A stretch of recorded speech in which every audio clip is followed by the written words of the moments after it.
लगातार नमस्कार। आज हमारे ऐसे न्यूज़ चैनल की टीम एक बार फिर सतलोक आश्रम कुरुक्षेत्र में मौजूद है। जैसा कि आपको दिखा पा रहे थे मेरे सहयोगी पत्रकार, लगातार 2-3 दिन से कवरेज कर रहे थे, लेकिन आज वो शुभ घड़ी है संत रामपाल जी के शिष्यों के लिए, जिस दिन संत रामपाल जी को नाम दीक्षा मिली थी। यानी कि सतग्रंथ साहिब की जो वाणी है, आपको बता देते हैं थोड़ा सा। संत रामपाल जी के शिष्यों ने यहाँ पर बताई है।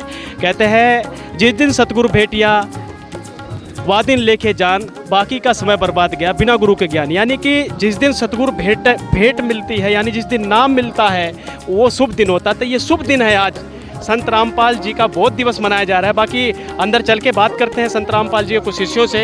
यहाँ पे भगत लोग भी हैं, क्योंकि संत रामपाल जी के कुछ भगत हैं, और जो जगत के होते हैं, यानी जिन्होंने नाम दीक्षा नहीं लिए, तो वो लोग भी बहुत आए हैं। संसार से बहुत दूर दूर से लोग आए हैं, विदेश से भी लोग आए हैं, देश से भी लोग आए हैं। तो आइए आपको एक बार अंदर लेके चलते हैं। कैमरामैन से कहूँगा, देखिए ये मुख्य द्वार है सतलोक आश्रम संत रामपाल जी महाराज जी का बोध दिवस और विशाल भंडारा, जो कि एक पोस्टर लगाया गया है। इस समय मेन गेट पर खड़े हैं, देखिए सेवादार खड़े हैं, और यहाँ पर वो बहुत जनसमूह आ रहा है। बसें आती हैं, कारें आती हैं, कोई अपने पर्सनल व्हीकल से आते हैं, बाइक से आते हैं, और सतलोक आश्रम की तरफ से भी बहुत सारी बसें लगाई गई हैं। इस तरह की पार्किंग की में देख सकते हैं, खचाखच भरी पड़ी है पार्किंग, और यहाँ पर दूर दूर से श्रद्धालु आए हुए हैं। और सबसे बड़ी बात, यहाँ पर ये कुछ सेवादार देखिए लाइन में खड़े हैं। हम अंदर आ चुके हैं सतलोक आश्रम कुरुक्षेत्र में। देखिए यहाँ पर कुछ एंट्री की जा रही है, ज़रा पूछते हैं कैसी एंट्री हैं। ज़रा हटना बहन जी,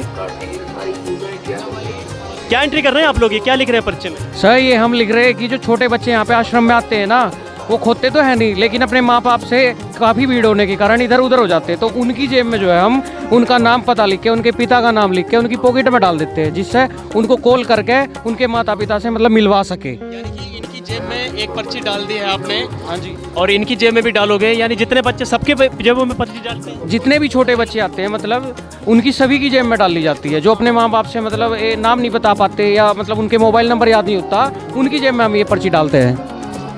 अर्थात ये बता रहे हैं कि बच्चों की जेब में एक पर्ची लिख दी जाती है, क्योंकि बच्चे गुम भी हो जाते हैं भीड़ के कारण, माँ बाप से बिछड़ भी सकते हैं खेल कूद में, इधर उधर भागने में। तो क्या करते हैं कि अनाउंसमेंट के द्वारा, या फिर उनकी जेब से कोई सेवादार होता है, पर्ची निकालता है, और उनका मोबाइल नंबर मिलाकर उनके माता पिता को उनसे मिलवा दिया जाता है। बहुत अच्छी व्यवस्था है यहाँ की, बहुत सारी भीड़ आई हुई है। ये एक पुस्तकालय है, यानी देखिए कि बहुत सारी बुकें रखी हैं, संत रामपाल जी का लिटरेचर रखा हुआ है, शास्त्र रखे हुए हैं। यानी शंका समाधान में किसी को शंका होती है तो यहाँ से पुस्तक को उठाकर उनको दिया जाता है, और किसी को अपने शास्त्रों से ज्ञान प्राप्त करना है या शास्त्रों को टैली करना है, वो देखना चाहते हैं कि शास्त्र में कहाँ प्रमाण ज्ञान है संत रामपाल जी का, तो उनको यहीं से पुस्तक ले जाकर शंका समाधान में दिखाया जाता है। बहुत अच्छी व्यवस्था है यहाँ पर। इस तरह की भीड़ देखिए, यहाँ भी कुछ लोग फोटोएँ खरीद रहे हैं, और ये शास्त्र रखे हुए हैं, संत रामपाल जी महाराज जी का हस्तलिखित पुस्तकें रखी हुई हैं यहाँ पर, जो संत रामपाल जी महाराज जी ने बताई हैं शास्त्रों के अनुसार। आप कहाँ से हो? खेलन गांव से। खेलन गांव से। क्या नाम है आपका? प्रियंका। प्रियंका जी, पहली बार आए हो आप? हाँ जी, यहाँ पे पहली बार ही आए हैं जी। तो ये बताइए, पहली बार आकर यहाँ कैसा लगा आपको? मुझे यहाँ बहुत अच्छा लगा है जी। ये मैक्सिमम यहाँ मेरे हम उम्र की लड़कियाँ भी हैं जी, उन्हें देख के मुझे बहुत अच्छा लगा कि मतलब कि जो मेरी एज की हैं, कि वो मतलब कि परमात्मा के नाम पे यहाँ कार्य कर रही हैं जी, सेवा कर रही हैं। यहाँ का अनुशासन कैसा लगा आपको? बहुत अच्छा लगा यहाँ का अनुशासन। यहाँ के मतलब कि लेडीज़ों के लिए अलग व्यवस्था है और जेंट्स के लिए अलग व्यवस्था है जी। बहुत मतलब कि यहाँ के बहुत अच्छा लग रहा है, मतलब कि बहुत अच्छा फील हो रहा है। जो मैक्सिमम यहाँ का वातावरण है, माहौल है, एक पॉजिटिव थिंकिंग मिलती है जो वो। इस समय हम मेन गेट से अंदर आ चुके हैं सतलोक आश्रम कुरुक्षेत्र में। तो आइए चलते हैं आगे, थोड़ा देखते हैं यहाँ की व्यवस्था को, और जानते हैं संत रामपाल जी महाराज जी के शिष्यों के विचार। और जनता बहुत यहाँ पर है, इस समय दूर दराज से लोग आए हुए हैं यहाँ पर। ये जाने की तैयारी जा रहे हैं, कुछ आ रहे हैं। और देखिए यहाँ पर जो ये पैकिंग की हुई है, सर किस चीज़ की ये पैकिंग कर रहे हैं आप?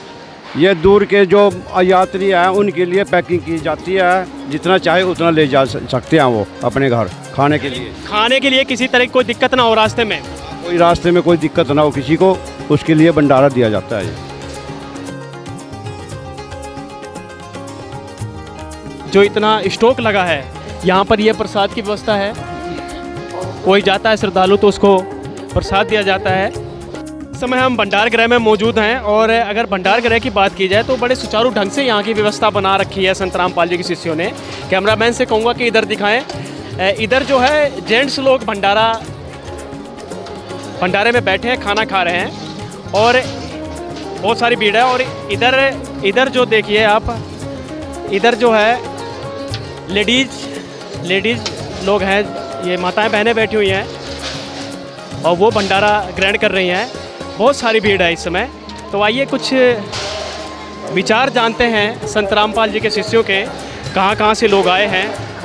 और थाली में हम कहते हैं ना कि 56 प्रकार के भोजन होते हैं, तो एक तरीके से सतलोक आश्रम में 56 प्रकार के ही भोजन कराए जाते हैं अगर देखा जाए तो, क्योंकि हर तरीके की व्यवस्था है यहाँ पर। और सबसे बड़ी बात यह है कि जब हम भंडारी सेवादारों से मिलते हैं तो वो सुचारू ढंग से हमको दिखाते हैं। जैसे डॉक्टर लोग कहते हैं ना, एक लिक्विड डाइट होती है, एक नॉर्मल डाइट होती है ना, हर तरीके की डाइट होती है। किसी को कोई रोग है, कोई दुखिया है, अगर डॉक्टर ने उसको सलाह दे रखी है, उसका इलाज चल रहा है तो उसको दूध दिया जाता है। अगर किसी को दलिया चाहिए तो दलिया दी जाती है।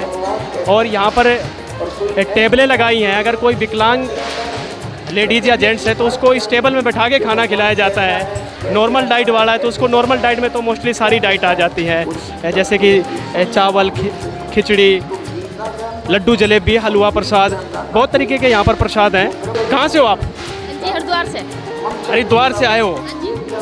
हरिद्वार हर की पैड़ी है।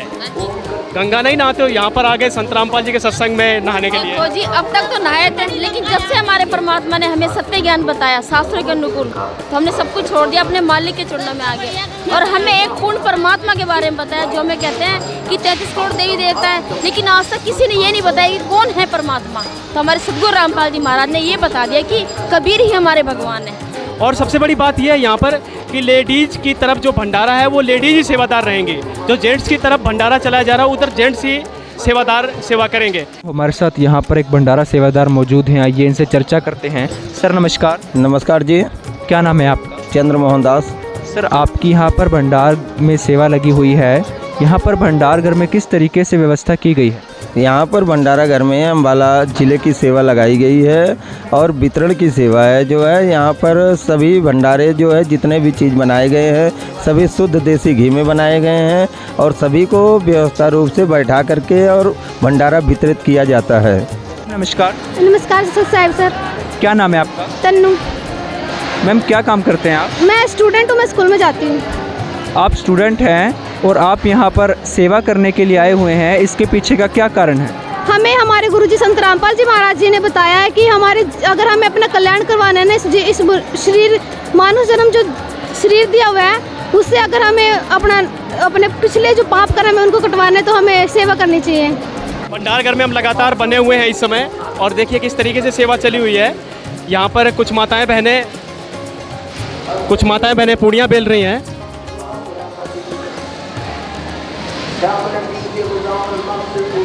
एक श्रद्धा है अपने गुरु के प्रति, एक सच्चा भाव है जो यहाँ लेकर आते हैं श्रद्धालु और सेवा में जुट जाते हैं। और आपको दिखाएंगे कि एक तो ये लाइन है, दूसरी लाइन उधर है। बहुत सारी भीड़ है सेवादारों की। जब इतनी भीड़ है तो आप अंदाज़ा लगा सकते हैं कि श्रद्धालु कितने आते होंगे।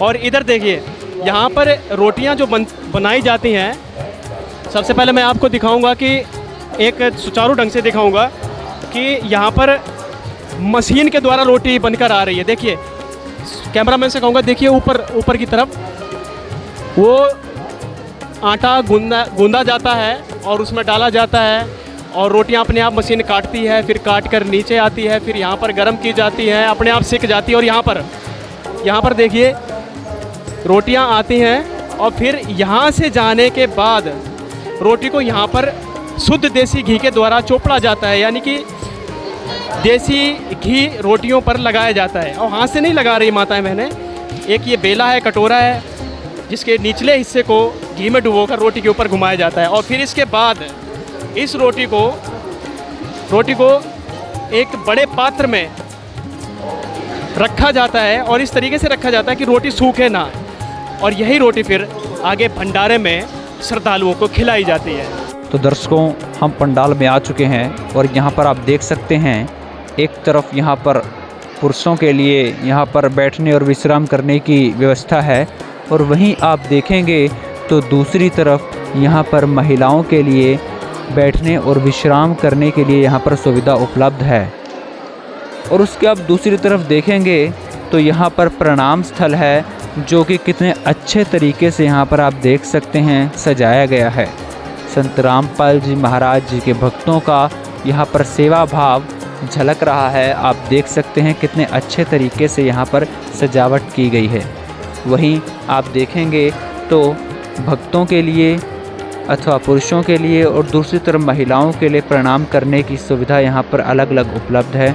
और यहीं पर कुछ सेवादार भी हैं जो यहाँ पर व्यवस्था संभाल रहे हैं। और आप इस तरफ देखेंगे तो यहाँ पर पुरुष भक्तों के लिए, यानी कि जो पुरुष हैं उनके लिए पाठ करने की व्यवस्था है, जिसमें आप देखेंगे चवर करने के लिए यहाँ पर जो सेवादार हैं वो लाइनों में लगते हैं और सेवा का लाभ उठाते हैं। और उसके दूसरी तरफ अगर आपको दिखाएं तो दूसरी तरफ महिलाओं के लिए पाठ करने की व्यवस्था है, जिसमें आप देखेंगे कि यहाँ भी जो महिला सेवादार हैं वो यहाँ पर पाठ कर रहे हैं। और ठीक उसी तरह यहाँ पर भी चवर सेवा के लिए लाइनें लगी हुई हैं, जिसके अंदर महिला सेवादार आकर यहाँ पर चवर सेवा कर रहे हैं। मेरा नाम विपुल दास है। विपुल जी, ये बताइए कि आप लोग 15-20 दिन बाद एक विशाल भंडारा देते हैं, पूरे विश्व को आमंत्रित करते हैं, लोग आते भी हैं, लेकिन पीछे आपने सितंबर माह में एक अवतरण दिवस मनाया था, वो संत रामपाल जी का था, और आज भी संत रामपाल जी महाराज जी का बोध दिवस है। तो सर, ये अवतरण दिवस और बोध दिवस में क्या अंतर है? जो सर ये अवतरण दिवस है, संत रामपाल जी का इस धरा पर आगमन हुआ था, उनका अवतरण हुआ था, जो उनकी याद में बनाया जाता है। पर जो ये बोध दिवस है 17 फरवरी 1988 को, वो स्वामी रामदेवानंद जी जो उनके गुरुजी से, उनसे उनको नाम दीक्षा मिली थी। इसको हम बोध दिवस के उसमें मनाते हैं। जैसे उनका उद्धार हुआ वैसे ही आगे हमारी संगत का उद्धार हो रहा है। संत रामपाल जी महाराज जी के द्वारा आप लोगों का उद्धार हो रहा है, जो नाम दीक्षा दी। जी सर, और जो संत रामपाल जी ने समाज सुधार का बीड़ा उठा रखा है, उसके लिए उनमें मतलब एक महान योगदान संत रामपाल जी का है। और जो सारी हमारे यहाँ पे जितने भक्तजन हैं, जितने भी संगत है, उनके नियमों पर चल रही है, उनके नियमों पर चल रही है। और जैसा कि यहाँ पर एक फ़ोटो भी लगाया गया है, देख कैमरामैन से कहूँगा एक बार झूम करके दिखाएं। फ़ोटो दरबार साहिब के अंदर का फ़ोटो है, उस समय का ये दृश्य है जिस समय संत रामपाल जी को 17 फरवरी, यहाँ पर पूरा बाकायदा लिखा गया है, 17 फरवरी 1988 को नाम दीक्षा मिली थी। और नाम दीक्षा का आगे भी नाम दीक्षा देने का आदेश दे रहे हैं। देखिए, जैसा कि यहाँ पर ये लिखा हुआ है, स्वामी राम देवानंद जी महाराज परम पूज्य संत रामपाल जी महाराज को नाम उपदेश देने की आज्ञा देते हुए, यानी कि आज्ञा मिली थी उनको स्वामी राम देवानंद जी महाराज जी से। और इस तरीके से एक सत्संग रूपी बाग लगा है यहाँ पर संत रामपाल जी महाराज जी के शिष्यों का, और संत रामपाल जी महाराज जी के द्वारा इनका उद्धार हो रहा है, इनका कल्याण हो रहा है। ये परमेश्वर कबीर जी की याद में, मगर मैं मुसलमान द्वारा निर्मित यादगार, हिंदू द्वारा निर्मित यादगार, यानी कि जब कबीर जी गए थे अपने सतलोक धाम में, तो उनका शरीर नहीं मिला था, सिर्फ पुष्प मिले थे।